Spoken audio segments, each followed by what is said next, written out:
How's it going? I just want to show you my quick fill system here. I have 4 large 20-gallon tanks here, 2-gallon tanks here. One is a mild butyl detergent, degreaser, truck wash. The farthest one over there is a heavily concentrated caustic degreaser. The second one's a house wash. Third one's a neutralizer. And the fourth one here is a muriatic acid mixture. This is how I don't get on the truck at all. I don't take lids off anymore. And this is how we fill them up. And this large one here is our bleach. All right, one thing, if you're gonna do this, you've got to remember to take the check valve out of the lids because it only breathes one way. It only sucks in. It doesn't allow it to push out. So I have these here, and I don't have the hook hoses to them. They never really leak. I just grab that plastic, yank it out, put a unibit in there, and then just screw these plastic little elbows in here, see? So that allows me to fill it for the air to escape. Now, I have to get more of these. I was just trying these caps. These are for like hydraulic fittings. They seem to work good. But this is how we go ahead and do it. Take off this large cap here. Put the gloves on.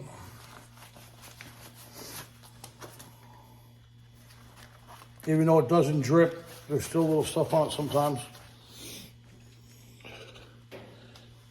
And this here is the quick disconnect. These are if you look up on US Plastics, this large one here is called the CPC line. I don't know if you can see that, but it's the CPC line, okay?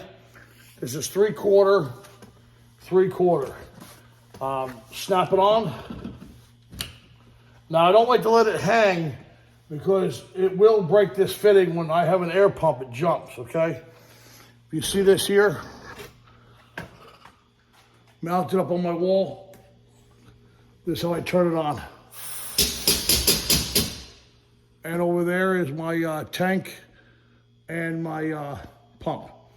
All right, so let's go ahead and you're gonna see the bleach here.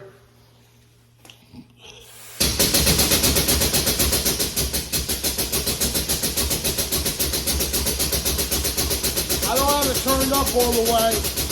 There's really no need to.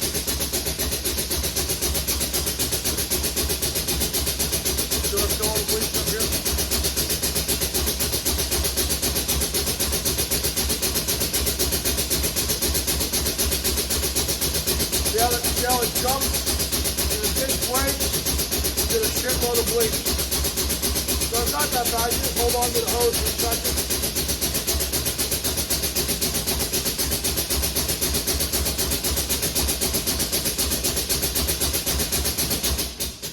Shuttle, I always just have a valve on it.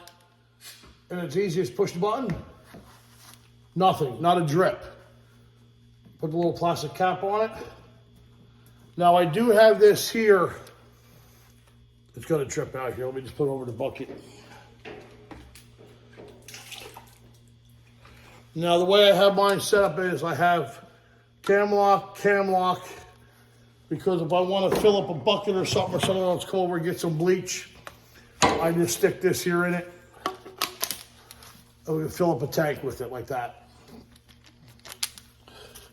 But most of the time I just have my my fitting on here.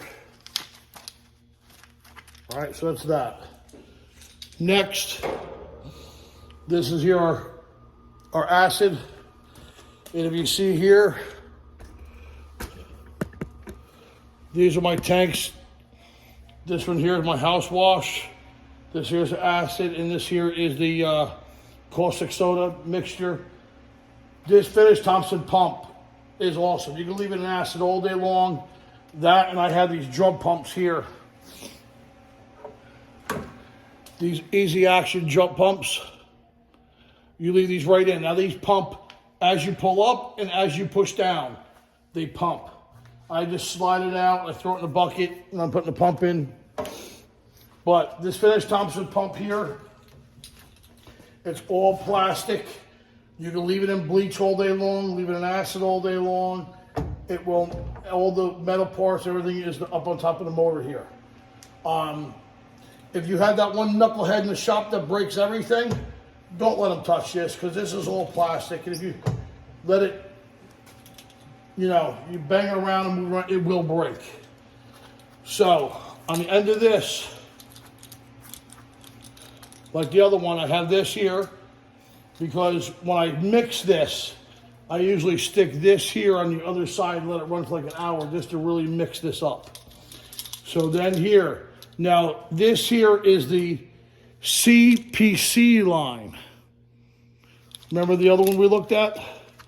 Was the, yeah,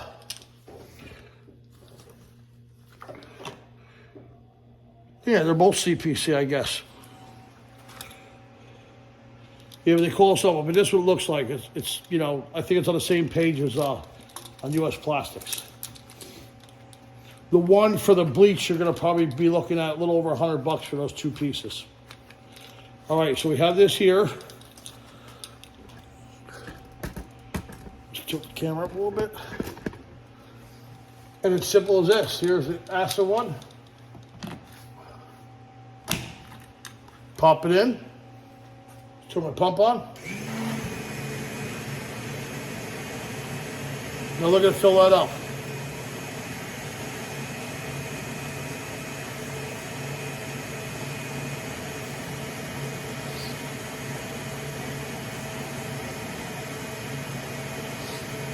And that's high speed. That's about 15 gallons a minute. It's going through a 3/8 hose. It's very slow.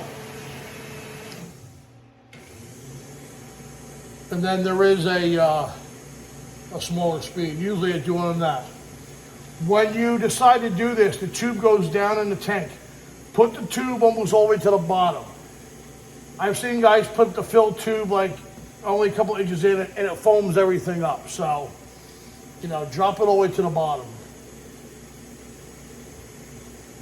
And also it mixes it up a little bit too when you fill it. But that's it. Shut the pump off. And that's all you need to do. Hit the button, boom, not one leak. Nothing. Nothing out of here, nothing out of here. Everything's pretty much safe. And that's it. And also, if you notice, this here is angled, okay? If you noticed, where I have my fill from my water tank over here. Everything's angled on the 45, so the hoses rest, okay? You don't want nothing sticking out, especially with this here. If we had these things sticking out, this is kind of like in a rest position, like this. Now, if it was like this, these things it would just snap this off. So bended it, welded it on there. And it naturally has a little bend to it. I never leave this alone. I always just hold on to it. I don't walk away from it or anything like that. Because they are plastic. If it does break off, and you just got a mess in your hands. Alrighty? So that's my fill system. Like I said, I'm too old, too fat, and too lazy to get up on the truck and unspin caps off. And when you do that, you basically lose them. You make a mess, things drip all over. It's bad enough that we get stuff sprayed all over the rigs and it eats the shit out of them. But yeah, very simple system. All right, guys, keep on spraying now.